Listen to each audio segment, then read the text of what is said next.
Super dancer chapter 5 का ultimate winner मिलने वाला है। You will get the winner. खुलुमबाय बयखौबो फिन खनसे गोदान भिडिअ बरायबाय। तो लोगोफोर बे समाव नोंथांमोननि गेजेराव सुपर डांसर चैप्टर 5 नि लास्ट आपडेट बा फाइनल जे महा ग्रैंड फाइनल नि आपडेट नोंथांमोननो होनो नागिरदों। तो नैबे फाइनलाव सोर विनार जाखो आरो सोर आउट जाखो बेखौ नोंथांमोना गोबाव समनिफ्रायनो कमेन्टनि गेजेरजों सोंहरबाय थादोंमोन आरो गोबाङानो नेनानै दंमोन सोर जागोन विनारा सुपर डांसर चैप्टर 5 आव।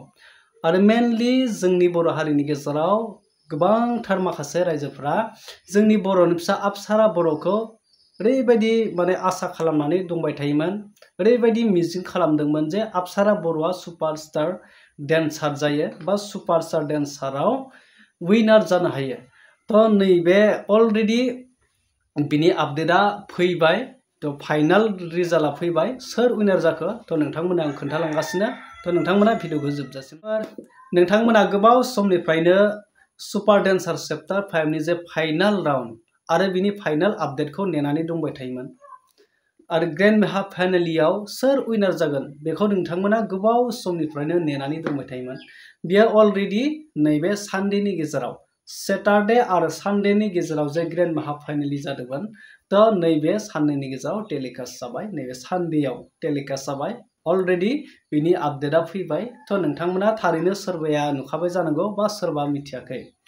तो नैबे ग्रैंड फाइनालि जे फाइनालाव जों गोबाङानो आसा खालामदोंमोन जे गोबाङानो मिजिं खालामदोंमोन जोंनि बर'नि फिसा अप्सरा बर' सिस्टारखौ विनार जाजानो गोबां हास्थायदोंमोन, गोबां सापर्ट खालामदोंमोन। नाथाय दुखु गोनां नैबे ग्रैंड फाइनालियाव अप्सरा बर' सिस्टारा जायगाखौ आवग्रिनो हायासै। दा बिथाङा ग्रैंड फाइनालिनिफ्राय माने विनार जानो हायासै।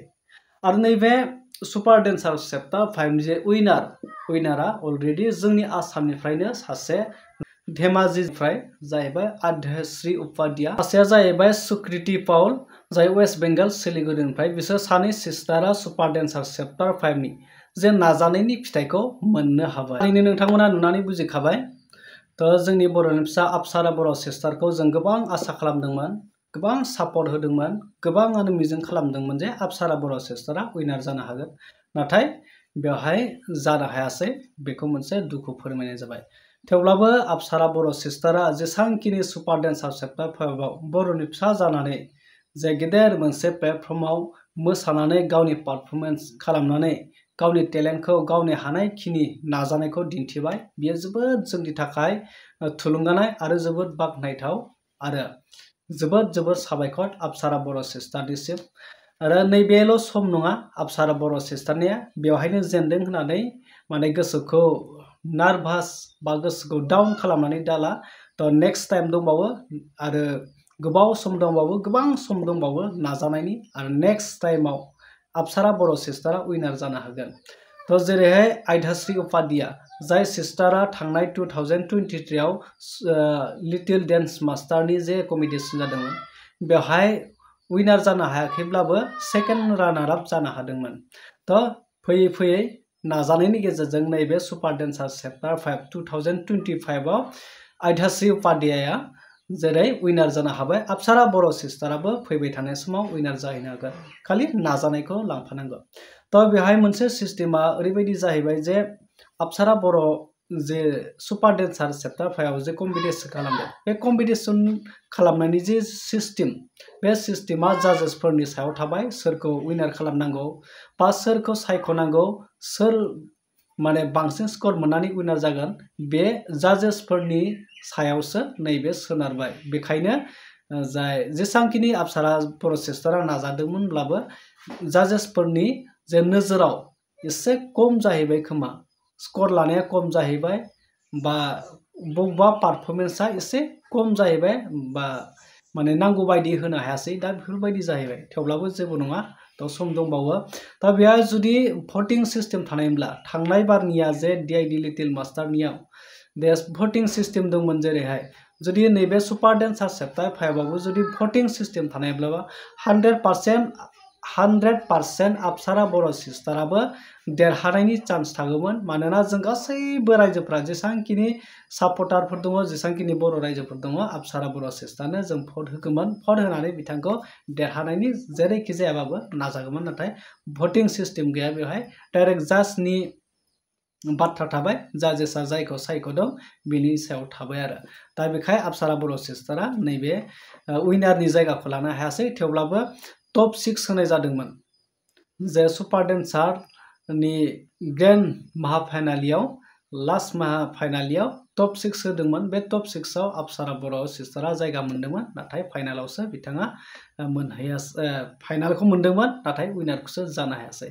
थ' थेवब्लाबो जोबोद बाख्नायथाव जोंनि बर'नि फिसा जानानै बेसांखिनि आवगायलांनो हानाया जोबोद माने गोग्गाथाव थ' सम दंबावो फैबाय थानाय समाव जों अप्सरा बर'खौ उइनार जानायखौ जों लुबैगोन आरो गोबां सापर्ट होगोन थ' नोंथांमोना बुजिखाबाय जानांगौ गोसोखौ नारभास दा खालाम अप्सरा बर' सिस्टार दा नोंहा गोबां सम दंबावो आरो फैबाय थानाय समाव बिनिसाय आरो मोजां नाजाबावगोन आरो जाय अप्सरा बर' सिस्टारखौ जेसांखिनि प्लेटफर्मसिम लांबाय जाय पंकज थापा जाय super Guru बिथांनिसिमबो very thank you स' माच पंकज थापा दा बिथांनिसिमबो आं साबायखर बावबाय बिथाङा जे जोंनि बर'नि फिसा अप्सरा बर' सिस्टारखौ जेसांखिनि टेलेन्ट माने खालामनानै होबाय आरो गोबां मोजां मोनसे प्लेटफर्माव बिथाङा आवगायहोनो हाबाय बे माने जोबोद साबायखर आरो दा नोंथांमोना बुजिखाबाय जानांगौ आरो नैबे सुपार डेन्सार चैप्टार 5 नि जाय सानै उइनार बे सानै उइनारनि गेजेराव जे बान्था बे जाहैबाय सुपार डेन्सार चैप्टार 5 नि ट्रफिजों लोगोसे मोनसे ट्रफि